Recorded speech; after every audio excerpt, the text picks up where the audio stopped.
ನೋಡಿ, ಇವತ್ತಿನ ದಿವಸ ಕಾವೇರಿನ ಎಷ್ಟು ಚೆನ್ನಾಗಿ ನೋಡ್ಕೋಬೇಕು ಅಂದರೆ, ಪ್ರತಿಯೊಬ್ಬರು ಎಲ್ಲರೂ ನಮ್ಮ ಹಕ್ಕು ಕಾವೇರಿ ಅಂತ ಒದ್ದಾಡ್ತೀರ. ಕಾವೇರಿ ಮಾತೆನ ದರ್ಶನವನ್ನು ಮಾಡೋಕ್ಕೆ ತುಲಾ ಸಂಕ್ರಮಣದ ದಿವಸ ಮರ್ಕೆರೆ ನಿವಾಸಿಗಳು, ಪಕ್ಕದಲ್ಲಿರ್ತಕ್ಕಂಥ ಎಲ್ಲ ದಕ್ಷಿಣ ಕನ್ನಡದವರು ಎಷ್ಟು ಜನ ಸೇರಿರ್ತಾರೆ ಅಂದರೆ ರೆಚ್ಚು. ಹೋಗಲ್ಲಿ ಕಾಲಿಡೋದೆಲ್ಲಿ ಬಂದು ಸದ್ಯ ಸ್ವಲ್ಪ ನೀರು ಪ್ರೋಕ್ಷಣೆ ಮಾಡ್ಕೊಂಡು ಕಷ್ಟನೇ. ಅದಕ್ಕೆ ನಾವುಗಳು ನಿಧಾನವಾಗಿ ಎಲ್ಲ ಗಲಾಟೆ ಗಲಭೆಲ್ಲ ಮುಗಿದ ಮೇಲೆ ನಿಧಾನಕ್ಕೆ ಹೋಗಬೇಕು. ಅದಕ್ಕೆ ಪ್ರತಿಯೊಬ್ಬ ಮನುಷ್ಯ ಒಂದೊಂದು ತಿಂಗಳು ಇಟ್ಕೊಳ್ಳಿ. ನಾನು ಈ ತಿಂಗಳಪ್ಪ, ನಮ್ಮ ಮನೆಯವರು ಈ ತಿಂಗಳು, ನಮ್ಮ ಮನೆ ಪಕ್ಕದ ಮನೆಯವರು ಈ ತಿಂಗಳು, ಅಂದರೆ ಒಂದು ಗ್ಯಾಂಗ್ ಮಾಡ್ಕೊಂಡು ಹಾಗೆ ಹೋಗಿ ಬಂದು ನೀವೆಲ್ಲ ಟ್ರಿಪ್ ಇದ್ದ ಹಾಗೆ ಎಲ್ಲೋ ಹೋಗಿ ಬರೋದಲ್ಲ. ಕಾವೇರಿಗೋಸ್ಕರ ಹೋಗಬೇಕು, ಆ ನೀರನ್ನು ತೊಗೋಬೇಕು ಒಂದು ದಿವಸ. ಯಾಕೆಂದರೆ ಪೂರ್ತಿ ನಿಮಗೆ ಖರ್ಚಾಗತ್ತೆ. ಏನು ಖರ್ಚಾಗತ್ತೆ ಗೊತ್ತಾ? ನೆಟ್ಗಳಿಂದ ಬರಬೇಕು, ತೊಡಿಕಾನ ಮಲ್ಲಿಕಾರ್ಜುನ ಸ್ವಾಮಿ ದೇವಸ್ಥಾನಕ್ಕೆ ಹೋಗಬೇಕು, ಅಭಿಷೇಕ ಮಾಡಬೇಕು, ಆವಾಗ ಪರಿಪೂರ್ಣತೆ. ನೋಡಿ, ಧರ್ಮಸ್ಥಳದಲ್ಲಿ ಮಂಜುನಾಥನ ದರ್ಶನ ಮಾಡ್ತೀರಾ, ಕದ್ರಿ ಮಂಜುನಾಥ ಸ್ವಾಮಿ ದರ್ಶನ ಮಾಡಿದ್ರೇ ಎರಡೂ ನೋಡಿದ್ರೇ ಒಂದು ಲಿಂಗ ಮಾಡಿದಷ್ಟು ಶ್ರೇಷ್ಠತೆ. ಅಭಿಷೇಕ ಪ್ರಿಯ ಶಿವ ಅಂತ ಕರಿತೀವಿ. ಅದಕ್ಕೆ ಅವನಿಗೆ ಅಭಿಷೇಕವನ್ನು ಮಾಡಿಸಿ ಪ್ರಾರ್ಥನೆಯನ್ನು ಮಾಡಿಕೊಂಡು ನಿಮ್ಮ ಕಷ್ಟಗಳೆಲ್ಲ ಅವನಿಗೆ ದೂರನ್ನು ಹೇಳಿ, ಮಹಾವಿಷ್ಣು ಅಲ್ಲೇ ಇದ್ದಾನೆ. ನೀರಲ್ಲಿ ಎಷ್ಟು ಚೆನ್ನಾಗಿ ಕಡಲೆಪುರಿ ಹಾಕ್ತಿರೋ ಅಷ್ಟು ಚೆನ್ನಾಗಿ ವಿಶೇಷ. ಆ ಕಡಲೆಪುರಿ ಹಿಂಗೆ ಹಾಕಿ ಮೀನುಗಳಿಗೆ ಭಾಳ ವಿಶೇಷವಾಗಿರ್ತಕ್ಕಂಥ ಮಹಾವಿಷ್ಣುಗೆ ನಿಮ್ಮ ಮಕ್ಕಳು ಯಾರು ವಿದ್ಯಾ ಬುದ್ಧಿ ಅಂತ ಕೇಳ್ತಿರ್ತಾರಲ್ಲ, ಎಷ್ಟೋ ಜನ ಬರ್ತೀರಾ, ನನ್ನ ಮಗ ಓದ್ತಾ ಇಲ್ಲ, ನನ್ನ ಮಗಳು ಯಾಕೋ ಚೆನ್ನಾಗಿ ಓದ್ತಿರೋಳು, ಮಂದವಾಗಿ ಓದ್ಲು ಅಂತ. ಇದಕ್ಕೆಲ್ಲ ಹೋಗಿ ಕಡಲೆಪುರಿ ಹಾಕಿ. ಕಡಲೆಪುರಿ ಅನ್ನೋದು ಚಂದ್ರ, ಬುಧನ ಕ್ಷೇತ್ರ, ನೀರಲ್ಲಿ ಮಹಾವಿಷ್ಣು ಬುದ್ಧಿಕಾರಕ, ಬುದ್ಧಿ ವಿದ್ಯೆ ಎರಡೂ ಕೊಡ್ತಕ್ಕಂಥ ಅವಕಾಶ ಈ ಮಹಾಕ್ಷೇತ್ರದಲ್ಲಿ ಅದೂ ಅವಕಾಶ ಆಗುತ್ತೆ. ಆಮೇಲೆ ಶತ್ರು ನಿವಾರಣ ಅಂದರೆ ಎಷ್ಟೋ ಜನಕ್ಕೆ ಶತ್ರುಗಳು ಕೂಡ ಮಿತ್ರರಾಗೋ ಅವಕಾಶಗಳು ಇದೇ ಕ್ಷೇತ್ರದಲ್ಲಿ. ಭಾಳ ವಿಶೇಷವಾಗಿರ್ತಕ್ಕಂಥ ಕ್ಷೇತ್ರ ಮಹಿಮೆ. ನಿಮ್ಮಲ್ಲಿ ಪ್ರತಿಯೊಬ್ಬ ಮನುಷ್ಯನಿಗೂ ಯಾವುದೋ ಒಂದು ಜೀವನದಲ್ಲಿ ಪ್ರತಿಯೊಂದು ಹುಲ್ಲು ಕಡ್ಡಿ ಕೂಡ ನಮಗೆ ನಾಳೆ ದಿವಸ ಬೇಕಾಗತ್ತೆ. ಅಂದರೆ ಪ್ರತಿಯೊಂದು ಹುಲ್ಲು ಕಡ್ಡಿ ಕೂಡ ನಾಳೆ ಸಹಾಯಕ್ಕೆ ಬೇಕಾಗತ್ತೆ. ಇಂಥ ಒಂದು ವೈಶಿಷ್ಟ್ಯತೆ ನಮ್ಮಲ್ಲಿ ಇರತಕ್ಕಂಥ ಒಂದು ಬಾಂಧವ್ಯ. ಇವತ್ತು ಏನು ಅಂದರೆ ಎಲ್ಲ ಕರ್ನಾಟಕ ನಿವಾಸದಲ್ಲಿ ವಿಶೇಷವಾಗಿ ಹೇಳ್ತೀನಿ ಕೇಳಿ, ಕಾವೇರಿ ಇಡೀ ಕರ್ನಾಟಕಕ್ಕೆ ಕಾವೇರಿ ಒಂದು ಜಗನ್ಮಾತೆ ಅಂತ. ರಾಜರಾಜೇಶ್ವರಿ ತಾಯಿ ಕನ್ನಡ ನುಡಿ, ಕನ್ನಡ ಮಾತೆ ತಾಯಿ ಜಾಗರಾಜೇಶ್ವರಿ, ಈ ಥರ ಎಲ್ಲರೂ ಹೇಳಿದ್ರಿ ಸಂತೋಷ. ಕನ್ನಡ ಮಾತೆ ಆಗಿರ್ತಕ್ಕಂಥ ಇವಳು, ತದನಂತರ ಕಾವೇರಿ ಇವಳು ನಮಸ್ಕಾರ ಮಾಡಿಕೊಂಡಾಗ ಕಾವೇರಿ ಎಷ್ಟು ಜನ ಕನಿಸ್ತಾಳೆ ಅಂದರೆ, ಇವತ್ತು ದಿವಸ ಬೆಂಗಳೂರು ಜನನೇ ಜಾಸ್ತಿ ಜನ ನಾವೆಲ್ಲ ಕುಡಿತಾ ಇರೋದು ನೀರನ್ನ, ಕಾವೇರಿ ನೀರನ್ನ ಭಾಳ ಜನ. ನಾನು ಆಶ್ರಮದಲ್ಲಿ ಇದ್ದೀನಿ ಬಿಡಿ, ಬೇರೆ ದೂರ ನೀರು. ನೀವೆಲ್ಲ ಪಟ್ಟಣದಲ್ಲಿ ನಿವಾಸವಾಗಿರ್ತಕ್ಕಂಥ ಅಷ್ಟೂ ಜನನೂ ವಿಶೇಷವಾಗಿರ್ತಕ್ಕಂಥ ನೀರನ್ನು ಕಾವೇರಿ ನೀರು ಕುಡಿತಾ ಇದ್ದಾರೆ. ನೀವೆಲ್ಲ ಏನು ಅಂದರೆ ಕೃತಜ್ಞತೆ ಇರಬೇಕು.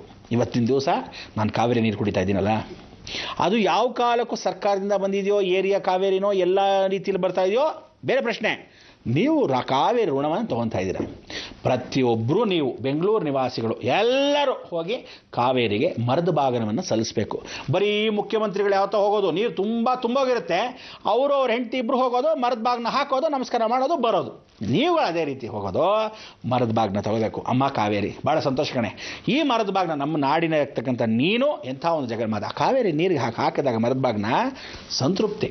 ಅದಕ್ಕೆ ಅವರುಗಳು ಯಾವತ್ತು ಮುಖ್ಯಮಂತ್ರಿಗಳು ಇವರೆಲ್ಲ ಹಾಕ್ತಾರಲ್ಲ, ರಾಜ್ಯದಲ್ಲಿ ರಾಜಕೀಯಗಳು ವ್ಯಕ್ತಿಗಳು, ಅವ್ರಿಗೇನಕ್ಕೆ ಐಶ್ವರ್ಯ ಅಂತಸ್ತು ಅಭಿವೃದ್ಧಿ ಅಂದರೆ ನೀರು ಸಂತೃಪ್ತಿಯಾಗಿ ಮೇಲ್ಗಡೆ ಅವರು ಬಂದ್ಬಿಟ್ಟಾಗ ಅಣೆಕಟ್ಟು ತುಂಬೋಗಿರುತ್ತೆ ಅಂದ್ಕೊಳ್ಳಿ, ಅವಾಗ ಕಾವೇರಿ ಹಾಕ್ತಾರೆ, ದುಡ್ಡು ಹಾಗೆ ಅಭಿವೃದ್ಧಿ ಆಗುತ್ತೆ. ಇದು ಸೀಕ್ರೆಟು, ನೀವುಗಳು ಹೋಗಬೇಕು. ಅಕಸ್ಮಾತ್ ಒಳಗೆ ಬಿಡಲಿಲ್ವಾ, ಪಕ್ಕದಲ್ಲಿ ನದಿ ಹರಿತಾ ಇರುತ್ತೆ, ಆ ಜಾಗದಲ್ಲಿ ಹಾಕಿ ಪರವಾಗಿಲ್ಲ. ಕಾವೇರಿಗೆ ಒಂದು ಉಗಮ ಸ್ನಾನವನ್ನು ಮಾಡಿ ಲಕ್ಷ್ಮವಾಗಿ ಆ ನೀರನ್ನು ಬಿಡಿ, ಆ ನೀರನ್ನು ಅರ್ಘ್ಯವನ್ನು ಕೊಟ್ಟ ಮೇಲೆ ಈ ಮರದ ಭಾಗವನ್ನು ಹಾಕಿ ಕಾವೇರಿ ಪೂಜೆ ಮಾಡಿಕೊಂಡು ಬನ್ನಿ. ಗಂಗಾ ಪೂಜೆ ಅಂತ ಹೇಳ್ತೀವಿ. ಗಂಗೆ ಯಾವತ್ತೂ ನಾವು ಯಾವುದೇ ನೀರನ್ನು ಬಾತ್ರೂಮಲ್ಲಿ ಸ್ನಾನ ಮಾಡಿದ್ರು ಅಷ್ಟೇ, ಒಂದು ಬಕೆಟ್ ಇಟ್ಕೊಂಡ್ರೆ ಸುಮ್ಮನೆ ಸ್ನಾನ ಮಾಡಿಬಿಡಿ, ಯಾಕೆ ಸುಗಿದ್ದೀನಿ ನಾನು ಅಲ್ಲ. ಏನಂತ ಹೇಳಿದ್ದೀನಿ? ಗಂಗೆ ಯಮುನೆ ಚೈವ ಗೋದಾವರಿ ಸರಸ್ವತಿ ನರ್ಮದಾ ಸಿಂಧು ಕಾವೇರಿ ಜಲೇಸ್ಮಿನ್ ಸನ್ನಿಧಿ. ಸ್ನಾನ ಮಾಡುವಾಗ ಹಾಗೆ ಹಾಕ್ಕೊಳ್ಳಿ ಅಂದಿದ್ದೀನಿ. ಅದಕ್ಕೆ ಗಂಗಾಯಿಂದ ಕಾವೇರಿನೇ ಕೊನೆಯವಳು ಸ್ನಾನ ಮಾಡ್ಕೊತೇವೆ.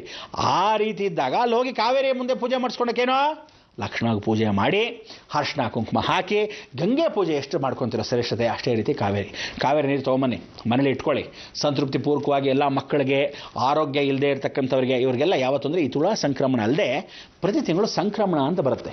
ಆವಾಗ ನೀವೇನು ಬೇಕು? ಓಂ ಶ್ರೀ ಭಗವತಯೇ ನಮಃ. ಏನು ಹೇಳಿ ಸರಿಯಾಗಿ ಬರ್ಕೊಳ್ತೀರಾ? ಜ್ಞಾಪಕ ಇದೆಯಾ? ಬರ್ಕೊಳ್ಳಿ. ಓಂ ಶ್ರೀ ಭಗವತಯೇ ನಮಃ.